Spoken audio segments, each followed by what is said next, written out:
Halo guys, selamat datang di channel 2 Dunia. Sebelum menonton tayangan ini jangan lupa like, komen dan subscribe. Tuntutlah ilmu sampai ke negeri Cina. Peribahasa tersebut memang mengartikan bahwa seseorang harus mengejar pendidikan sejauh mungkin. Namun, pemilihan negeri Cina sebagai acuan bukan tanpa sebab.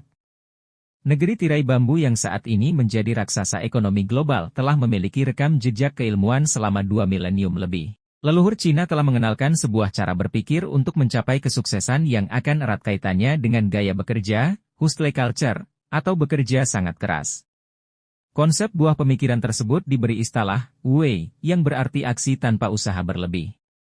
Mungkin, mindset ini terdengar malas, namun cara ini dapat membawa keberhasilan yang lebih seimbang dan memuaskan. Fakta yang harus diperhatikan terkait cara hidup ini tidak dapat diartikan dengan hanya bersantai-santai. Kesuksesan akan mendatangi. Wei adalah tentang merelakan sesuatu terjadi secara alami dan tidak memaksakan kehendak untuk mendapatkan kendali penuh.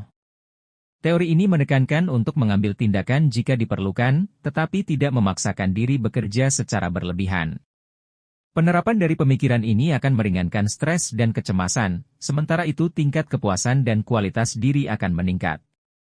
Rutinitas harian yang dapat dilakukan untuk mengimplementasikan Wei diantaranya adalah menerima sesuatu sebagaimana mestinya.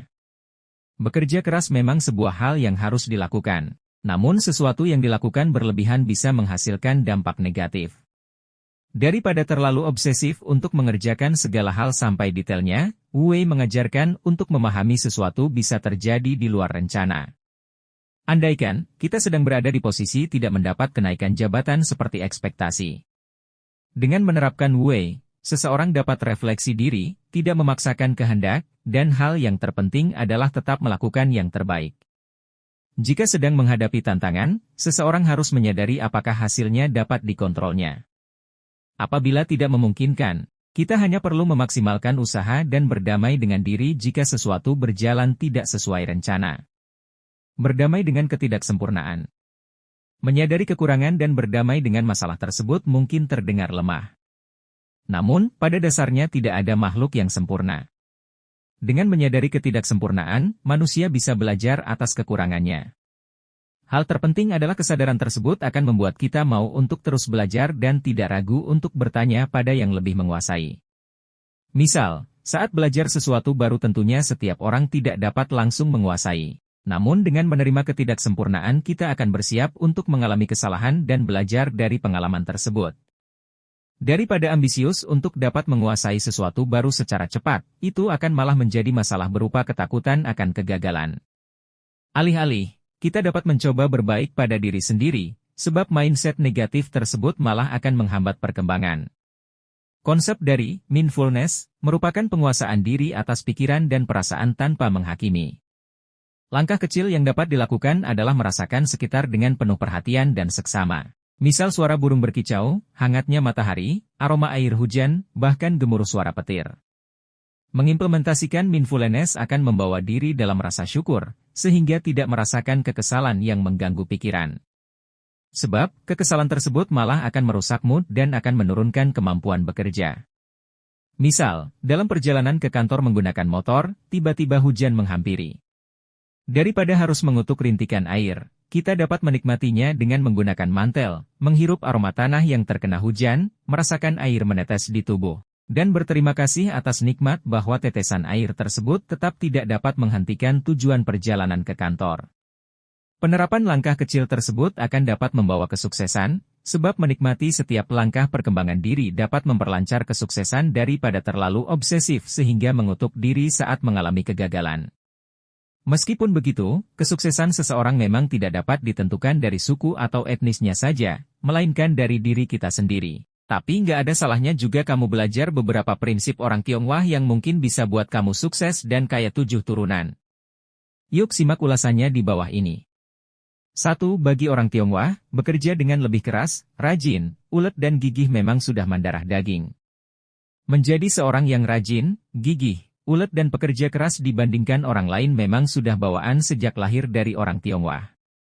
Jika biasanya orang-orang menggunakan waktu libur mereka untuk beristirahat atau bersantai di rumah, hal ini justru tidak berlaku bagi orang Tionghoa. Mereka lebih memilih untuk tetap bekerja atau berbisnis di hari pekan demi menambah pundi-pundi kekayaan. Maka tak heran, jika orang Tionghoa bisa lebih maju dalam segi financial dibandingkan yang lainnya. 2. Makan bubur dulu sebelum sukses baru bisa makan nasi setelah sukses.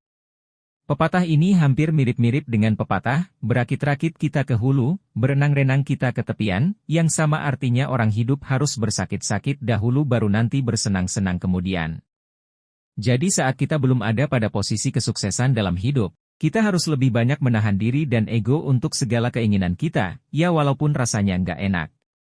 Tapi tak apa, pun setelah sukses nanti, kamu bisa menikmati apa yang kamu inginkan.